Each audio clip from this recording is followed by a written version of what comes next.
So the people who go to toilet venues are reduced in number, and venues are feeling the pinch. And what could be lost are places that are embedded in the stories and mythology of so many groups.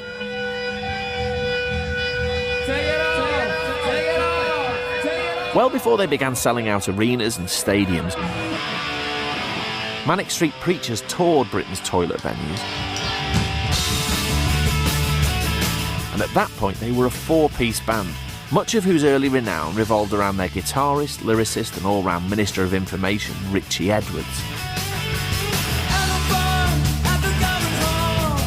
In 1991, he was at the centre of one of the toilet circuit's most notorious episodes, when he reacted to a journalist's scepticism, just to prove it's a small world we're talking about, it was Steve Lamacq, by carving the statement "for real" into his left arm at Norwich Arts Centre. The Manics' next gig was at Philadelphia, as bassist and co-songwriter Nicky recalled.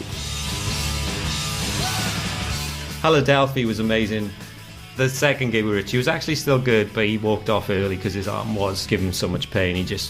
We looked around doing, strip it down or something, and he'd gone. Isn't Philadelphia that was in the dressing room upstairs in the chap's place? Yes, I remember. We went upstairs and he was just laid on the sofa, sort of slugging a vodka and saying he needs to tighten his arm. When that sort of stuff becomes mythical once you reach the apex of fame, doesn't it?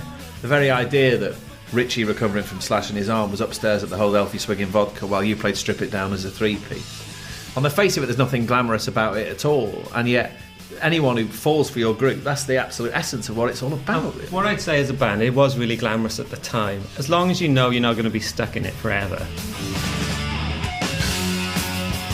It is probably some of the greatest times a band can ever have. You're asking the t-shirt guy how many t-shirts you've sold every night. I've got all my scrapbooks, I've got all receipts from services in Britain and hotels, and sometimes you'd get in a Trust House Forte, which would seem really posh, and you'd have a free chocolate on the bed. It was a magical time. I think all four of us, if Richey was still here as well, would say that. It just felt so exciting.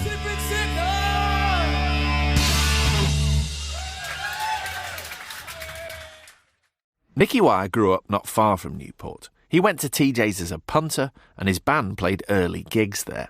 It just feels incredibly sad because for us, it served two purposes: of a place where your imagination could grow, and obviously playing there as well, and a kind of talent that passed through the hallowed ground, especially because Newport is going through such a tough time, with the cultural extinction of a pretty cultural place, despite its reputation. There's a lot of good stuff that's been made here and passed through here, and it just seems symptomatic of almost people being forced to give up because, everyone's really tried hard, but it gets to a point where you just, how many campaigns can you do? How much money can you put in? How many charity auctions can you do? Sometimes there's nothing left but to kind of give up. In the early 1990s, the Manics played just about every toilet venue in the UK. So what was and is so special about them? For me, it's actually a sense of intensity. People turning out of curiosity rather than booking a ticket online. People going out on a punt just to see what was going to happen.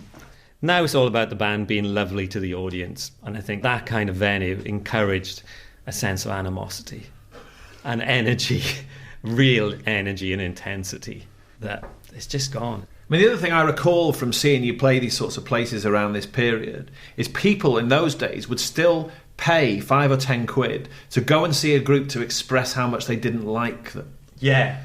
Yes, definitely. Which wouldn't happen now. No, and that's what made them really good. So without them, what does music risk losing, or has it lost already? Well, I think it's lost because there's a certain element of your youth that just shouldn't be organised, and that wasn't organised. It was much more off the cuff, and I think that seems to have gone forever, where there's a kind of overarching stage school professionalism